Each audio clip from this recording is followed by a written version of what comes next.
YouTube? So today's review, we're going to do the Ethic Lindworm deck, which is these guys right here. I'm getting a lot of questions about these, so doing a review.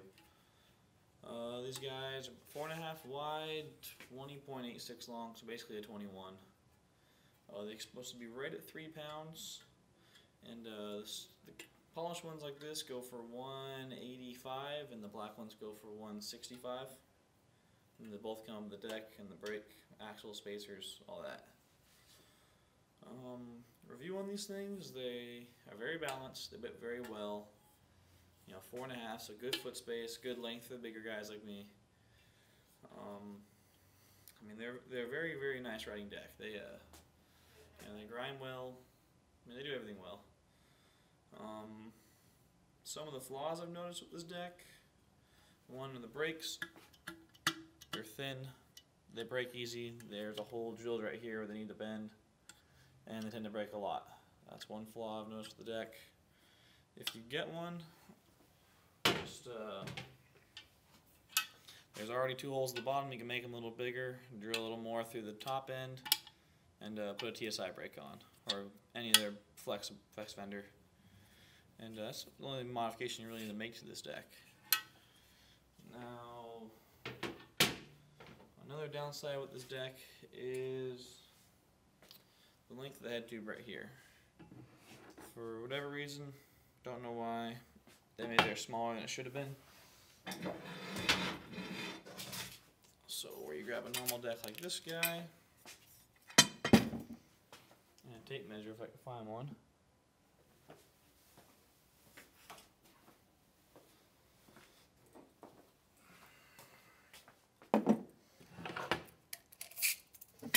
Okay, so this distance right here should be about 4 1/4. Pretty much standard for all the decks.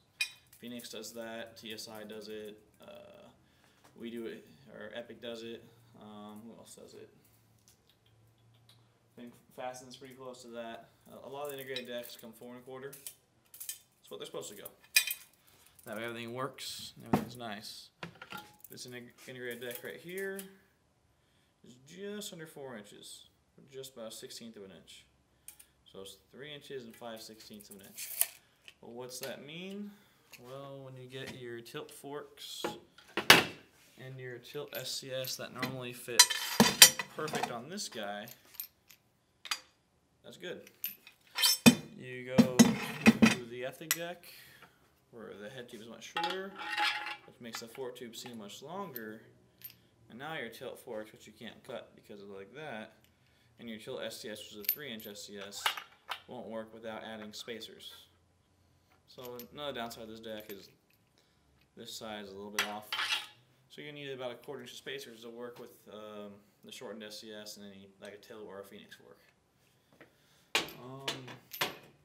What else about this deck? They do not have flat sides. That's not too much of an issue.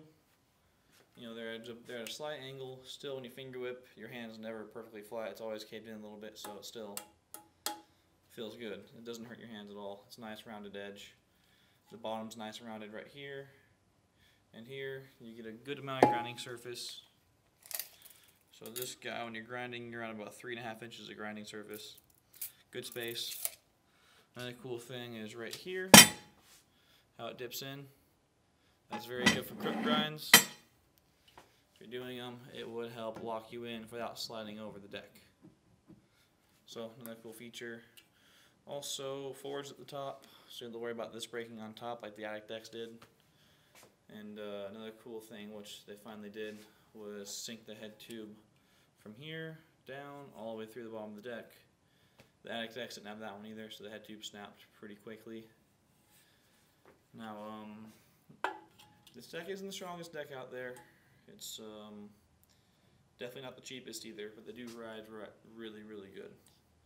You know, they're balanced, they grind good, they lock into every grind you want. And if you're a bigger dude, you know, it's good foot space for you.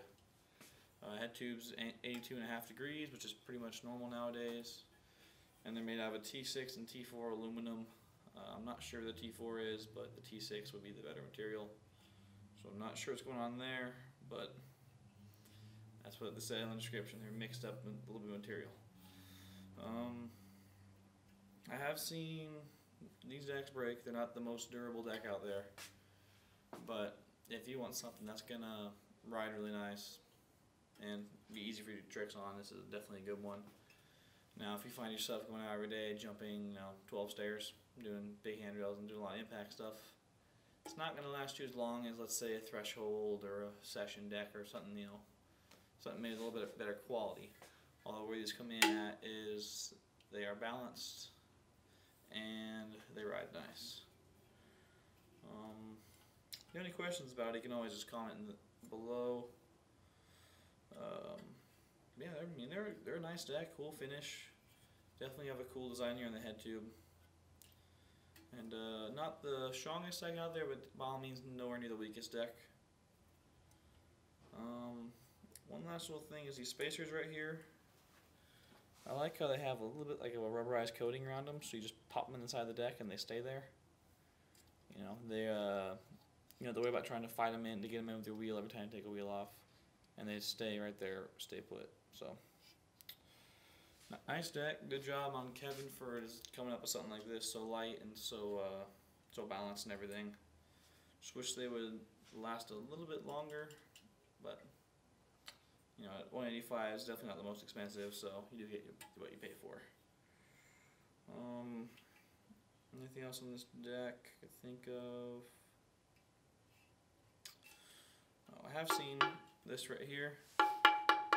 Very thin. If you're one of the people who like to stall on random stuff, like fire hydrants or what have you, if you happen to stall on a corner, it will dent, so watch out for that. That's a random thing. Other than that, integrated headset bearings drop in nicely. Yeah, good deck. You'll see them on sale now because I did the review on it. So for 2 weeks, they'll be 10% off on our website on thescooterzone.com. We only have the chrome in stock, and that's all Ethic even had in stock until we bought them all. So if you want a chrome Ethic deck, we're pretty much the only place that has it right now. And instead of being $185, it's gonna go down about 18 bucks. So the $18 off, which is 10%. Also, keep in mind we have a Black Friday sale coming along on Friday, November 29th. Means the whole store online is going to be 20% off. And we have a couple things to be 25% off, so watch out for that because it's a huge savings. Then the next day, Saturday, the entire store will be 15% off, and Sunday will be 10% off. That applies to all of our stores, all 4 California stores and our store over in New Jersey. And that applies to our website, www.thescooterzone.com. If you have any questions, comment. I'll get back to them pretty quick. Thanks.